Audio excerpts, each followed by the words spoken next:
right, how you doing? I'm your perfect and humble leader, Chris Valenti, and you were just here a couple of seconds ago. You were watching me cover Trump slamming Zelensky for not accepting Crimea as Russian territory. I mean, I would do the same fucking thing. And now we're going to cover how the stock market, the Dow specifically, is headed for the worst April since 1932, as investors send no confidence. Now, if this is ringing a bell, that's because the Great Depression hit in 1939. And we're talking about the stock market hitting worse levels than the Great Depression, ladies and gentlemen. Fuck a recession. We're moving into the Great Depression 2, electric boogaloo. Now, before we move on, don't forget to like, comment, subscribe, and hit that notification bell. It costs you nothing. It helps me immensely. And we've got a lot to cover in today's videos. We're covering a whole bunch of different shit. Fucking kids being deported, 4-year-old girls, fucking a list of everybody who's autistic. That means you, Ryan. We're just a whole bunch of shit is going on. A new pope, Filipino. Who knew? Well, he hasn't been elected yet, or elected, appointed, whatever. Fuck you. God chooses. But let's dive right in and talk about this new Wall Street Journal coverage. And also, guys, before we do dive into this, there is also some breaking news. As of what time? As of 4:05 p.m. So what happened was this dropped first, which was we were moving into the Dow is headed for the worst April since 1932. The stock market is fucking plunging, as we all know. Donald Trump's tariff plans are just fucking insane. Even the rich don't like this. The only people who do like this are like the filthy rich. But dude, even Elon Musk came out and said himself that he doesn't support the high tariffs. He supports low tariffs. Like, Trump is a fucking idiot, okay? There's a handful of people who are benefiting off of this because they're doing market manipulation, insider trading, they're buying the stock when it's low, but other than that, it's just destroying the U.S. economy. So, because Trump is realizing that his approval rating is fucking plummeting, only 37% of Americans approve of his economy, and only 40% of Americans approve of him being the fucking president, Trump decides that he may slash the China levies. He may get rid of the tariffs on China. And what happened is, like, investors took like a fucking breath of fresh air, essentially. And you see, this is as of earlier today, like an hour ago, or not even an hour ago, 4:05 p.m. It's fucking 4:29. This is like 20 minutes ago, bro.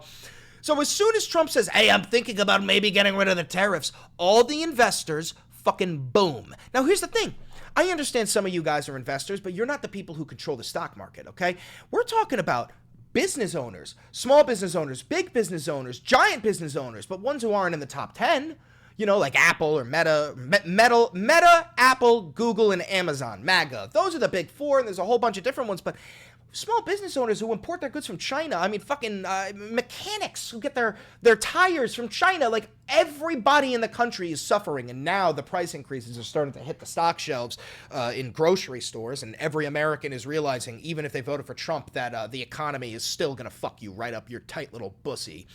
But yeah, you're seeing the chart right here. As soon as Trump says he's going to he's going to get rid of the tariffs, the economy moves up. So let's start reading this. The Dow headed for the worst April since 1932 as investors send no confidence signal. Few think administration's negotiations with trade partners will yield results soon enough to ease the strain. And they won't. They won't. Let's just watch a little bit of this. The President of the United States typically keeps the Federal Reserve at arm's length, with one recent exception. We have a Federal Reserve Chairman that is playing politics. Somebody that I've never been very fond of, actually. There's nothing written down that says the Fed should be independent. It's not in the law. It's not in any statute. The Fed is given this quote-unquote independence because they have to make some unpopular decisions sometimes. President Trump is now calling on the Fed to cut interest rates immediately in the aftermath of his new tariff policies. Policies that Federal Reserve Chair Jerome Powell has said put the central bank in a challenging scenario. Tariffs are highly likely to generate at least a temporary rise in inflation. The inflationary effects could also be more persistent. Here's how. What we're seeing right now, just so you guys can understand what's going on, is companies who aren't even affected by the tariffs, or not heavily affected by the tariffs, like maybe they make their goods domestically, they are increasing their prices too. And I told you this would happen. And I gave a very basic example months ago. There's an American avocado for $5, and there's a Mexican avocado for $5. You put a tariff on the Mexican avocado, now it's 10. So you would think, hey, Americans are going to buy the American avocado, boost American market. And you're right, they are. But do you know what else is going to happen now that there's a $5 window between these two prices? The American Avocado Company is going to go, hey guys, because they're all greedy pieces of shit. They're going to go, hey guys, we can increase the price of our American avocado from 5 to 6. And then the month after that from 6 to 7.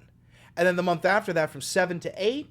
And then 8 to 9. And if we keep our price at $9, these dumb motherfuckers will still buy it because it's cheaper than the tariffed one. And if you think those prices are ever going back down, you're a fucking moron. I'll tell it to you because I love you. You're a fucking moron. Okay? There's no ifs, ands, or buts about it. So let's read. Oh. No, you got to sign up to read. I'm not doing that. Let's watch. How much influence a Trump White House could exert over the central bank and its ability to steer the world's largest economy. Fed history is actually quite interesting. That's Richard Clarida, who Trump appointed in 2018 to serve as vice chair of the central bank. The Fed is a creation of Congress, and it's been given a specific statutory mandate to achieve price stability and sustain maximum employment. Clarida was in the room when the Fed made many of the rate decisions that Trump criticized during his first administration. I just did not observe, and really if you look at historical transcripts, you really don't see evidence of Fed discussions being political. That independence is key when it comes to setting the federal funds rate, which is the rate that banks pay for overnight borrowing. When rates go down, it becomes cheaper for households to borrow and spend, and for businesses to invest in hiring and equipment. There's always an incentive by lawmakers, by presidents, to goose growth now. There's an election to win. Let's try to get the economy to be as hot as it can. Well, Trump is fucking failing to do that. I can tell you that much. If you let inflation get out of control, you need somebody who will come in and remove the punch from the party when the party's getting started. Sources told the Wall Street Journal that Trump has privately discussed firing Powell for months, although some of his advisors have warned against the move. Any effort to oust Powell will likely end up at the Supreme Court. If I want him out, he'll be out of there real fast, believe me. Yeah, he's right. He's fucking right. The people in the Wall Street Journal, I mean, hopefully now they're starting to understand. If Trump wants him out, he'll be out. Trump has already disobeyed 2 Supreme Court orders. The Supreme Court it's moot. Elon Musk has been ordered by the Supreme Court to delete the fucking private servers that they stole the information from the Department of Treasury. They didn't do it. There's no enforcement body. There's no, what are you going to do? Call the cops? When Trump says, fuck you, I'm not doing it. There's nobody to stop the man, and he knows it. We talked about this in a previous video. As soon as Trump disobeyed the 9-0 Supreme Court order, a unanimous Supreme Court order to bring back Kilmar Abrego Garcia, 9-0, even the ones he appointed, like Brett Kavanaugh, they all said, you got to bring him home. As soon as Trump violated that, I said, he is officially a dictator. That's not a president. If the Supreme Court cannot challenge the president of the United States, then that's not a president. There's no checks and balances. There's no separation of powers. That's not a president. That's a dictator. That's what we have reached. And the dictator has brought the U.S. economy to levels worse than the fucking Great Depression. And yet, his cultists will cheer. It's not the first time the prospect of firing Powell has been discussed. During Trump's campaign, some of his allies quietly drafted proposals to revamp the Fed and the White House's ability to influence its decision-making. People familiar with the matter told the Wall Street Journal. Some of his advisors, particularly those from Wall Street, have told him it's a bad idea to try to interfere with the Fed. But there are other advisors around Trump who have said, look, the Fed shouldn't be some independent island. They should answer to the executive branch. At the time, Trump campaign officials distanced themselves from the plan, saying it didn't come directly from Trump or the campaign. Bullshit. The president's power to influence the Fed really runs through the appointment process. The Fed is made up of 3 components. The 12 Federal Reserve banks across the U.S., each with their own bank presidents. Then there's the 7-member Board of Governors in Washington, D.C., with each member appointed by the president. And then there's the Federal Open Market Committee, a 12-member voting committee made up of the governors and a rotating cast of Fed presidents. The membership of the committee, which by statute has to affirmatively vote on monetary policy, is set by statute. It does not include the president. It does not include the Treasury secretary. The law requires decisions be made by that constituted committee. Enough of this. I think you guys get the gist, is that the Fed is supposed to have its own independent power that is separated from all the branches of the government. And the reason why that is so important is because the value of the U.S. dollar, dude, the U.S. dollar is the world's currency.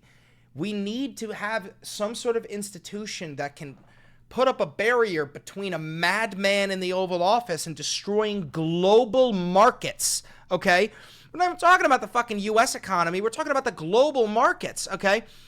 And we've got this Ipsos poll, this Reuters poll that shows that only 37% of Americans, 37% of Americans approve of the president's handling of the economy, okay? Versus in 2024, Biden at 34. So Trump is heading to Biden levels. You know, this is like Biden's fucking brain was leaking out of his ears, okay? And Trump is heading to Biden levels. Okay, and at the same time, his approval rating just for being the president has plummeted down to something like 40%. But I want to show you this. Since mid-January, the dollar has fallen 9% against a back set of currencies. Dude, like at first I used to say that I didn't give a fuck about these BRICS nations, you know, like this new BRICS currency that's forming, or the Chinese yen, the US dollar will always be the king. I don't think so. These other nations are preparing to abandon the U.S. dollar and I mean, dude, our allies are abandoning us. NATO is drafting a proposal to phase us out of NATO. We are being abandoned. 75% of medical researchers in the United States say that they plan on leaving. The fucking fascism experts are leaving the United States and then giving dire warnings on CNN saying that if you can leave, it is time to leave. This is so absolutely fucked. Get a look at the value of the US dollar over the past year. Right now, it's at 0.88 euro. That's the value of the US dollar. But look at how it was on a relatively steady climb starting in September 2024. Things were getting better, as you could see. And then pretty much as soon as Trump took office, we started to see it go down, and then come March, the value plummets. But on April 2nd, Liberation Day, we're valued at 0.92 euros. Bang, it plummets all the way down. We are so fucking cooked right now that I can't properly verbalize to you how fucked we are. The United States is no longer going to be a superpower if we continue down this track. We literally just will not be a superpower if we continue to. The value of the US dollar is just the one thing that keeps us as the world's most powerful nation. If the US dollar is no longer the world's currency, we're fucked. It's over. It's over. Anyway, if you're watching this on YouTube and you're not here live, make sure you hit that notification bell. Make sure you like, comment, subscribe, and do all that shit. We're going to move on to the next topic, which is the Trump regime is deporting infants now without attorneys present. A 4-year-old migrant girl in New York City just faced an immigration judge for a deportation order. Her parents weren't there. She had no attorney, and this is all because the Trump regime got rid of a $200 million program that provides the unaccompanied minors of migrant children with representation in court. So yeah, now the Trump regime is deporting infants. We're going to cover that in the next video, and maybe it'll pop up on your screen if I did the right thing, so make sure you check that out. If you're here live, you stay. We're going to move right on to the next topic.